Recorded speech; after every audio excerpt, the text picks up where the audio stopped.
Most of us are taught a pretty simple formula for success. Get a good education, land a good job, and earn that steady paycheck. But what if I told you that's not really the full story when it comes to building real, lasting financial freedom?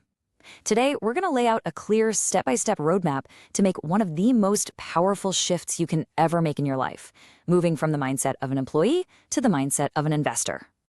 So here's our game plan. We're going to tackle this in 5 key stages. First, we'll talk about escaping that all too common paycheck to paycheck trap. Then, we'll completely rewire how you think about money. From there, we'll get down to business, building a rock-solid financial foundation, and then the fun part, putting your money to work. And stick around for the end, because we're going to reveal the single most valuable asset you have, and I bet it's one you're completely overlooking. All right, first up, let's talk about escaping the paycheck trap. Before we can find a cure, we have to diagnose the problem.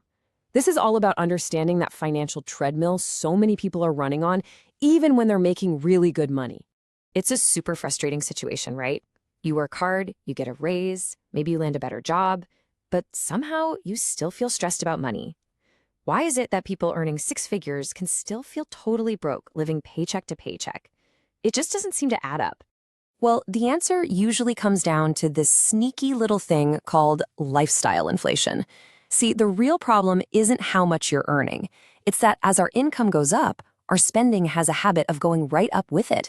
That newer car, that bigger apartment, those fancier vacations. Our expenses just expand to eat up the extra cash, and we end up feeling like we haven't made any progress at all. So what's driving this? A lot of it is psychological. It's the social comparison trap. We look at our friends, our neighbors, and we start measuring our own success by what they have. That's the classic keeping up with the Joneses. And today, social media just pours gasoline on that fire, right? We're constantly bombarded with these perfectly curated highlight reels of other people's lives.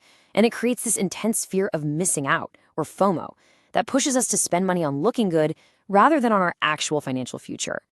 So when you boil it all down, here's the simple truth. Financial freedom isn't really about the size of your paycheck. It's all about how you manage what you have. And just realizing that, well, that's the first huge step to getting off that treadmill for good. Okay, so we figured out the trap. Now, let's talk about how to get out of it. And that brings us to our second section, which is all about a massive paradigm shift, learning to think like an investor. This is where we completely rewire our relationship with money. This quote from Robert Kiyosaki just nails it. The rich don't work for money. They make money work for them. Think about it. An employee trades their time for money. If they don't work, they don't get paid. But an investor, they build systems where their money generates more money, whether they're working or not. It's about making your money work for you 24/7. And at the heart of this thinking are 2 super simple but incredibly powerful ideas: assets and liabilities. It's this simple. An asset is anything that puts money in your pocket. A liability is anything that takes money out of your pocket. As an advisor, my main message is this. Your goal should be to constantly acquire assets and get rid of liabilities. That's the whole game. And you can see the difference so clearly here. The employee mindset is focused on that earned income, which then goes to buy things like new cars and gadgets, which are liabilities. The main goal, job security. The investor mindset, on the other hand, is focused on building passive income from things like rental properties or stocks, which are assets. And the goal, not just security, but true financial freedom.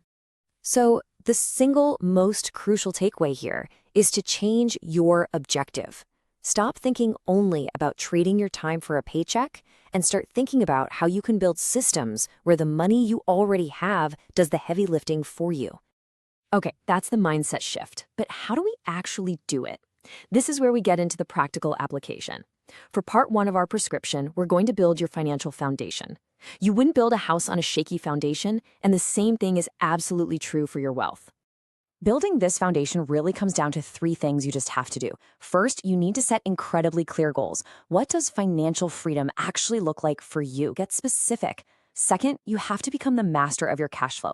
That means tracking where your money is going and ruthlessly cutting out wasteful spending.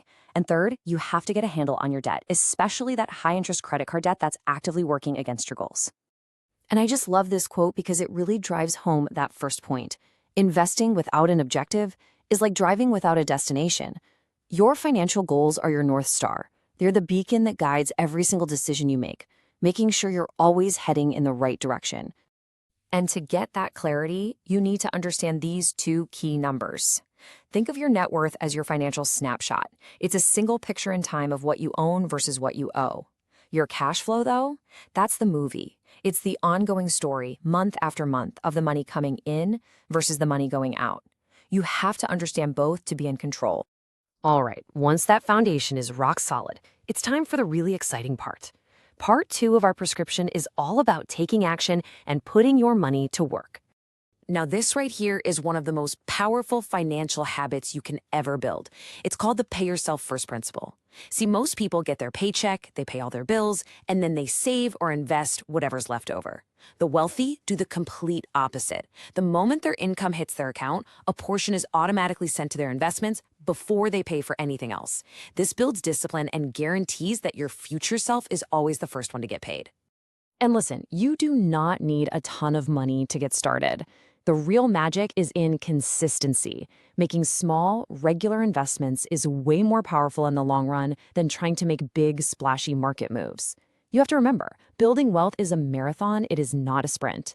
The goal is just to be patient, stay the course, and avoid those emotional decisions based on fear and greed that trip so many people up. And of course, we have to talk about a core principle of smart investing: diversification.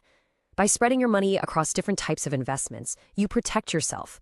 If one area of the market has a bad year, it won't sink your whole portfolio. It's that classic, timeless advice: don't put all your eggs in one basket. And that brings us to our final section. And honestly, this is a concept that can completely reframe your entire strategy. We're going to optimize our approach by understanding an asset so huge, most of us never even think about it. That asset is what we call your human capital. So what is that? It's the total value of all the paychecks you're going to earn for the rest of your career.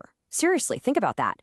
Economists look at this not just as a salary, but as a massive, stable, bond-like asset that pays you a dividend every couple of weeks. For anyone who's young, this is without a doubt their biggest asset. And don't just take my word for it. As James Choi from Yale points out, most of us frame our investment problem way too narrowly. We only look at the money in our savings or retirement accounts. But when you factor in this huge, stable asset of your future earnings, well, it completely changes how you should be investing the money you have today. So what can you do with this idea? Well, this is where some modern tools can be really cool. There are spreadsheet models out there that can help you calculate a personalized stock allocation by factoring in your human capital. They let you invest based on your entire wealth picture, not just that little slice you have saved up. So let's end with this thought. Your future ability to earn is your single greatest asset. It's worth more than anything else you own. The real question is, are you investing like it?